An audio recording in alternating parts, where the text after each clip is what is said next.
During the sermon, an Ansari, seeing some men from the tribe of Banu Salba sitting there, stood up and pointed toward them and said, "O Rasul of Allah, their ancestors killed a member of our family."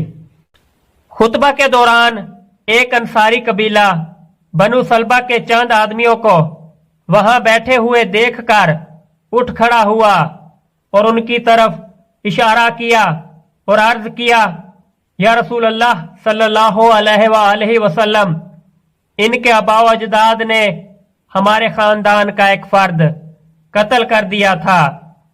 We appeal to you to get one of them hanged in exchange for that.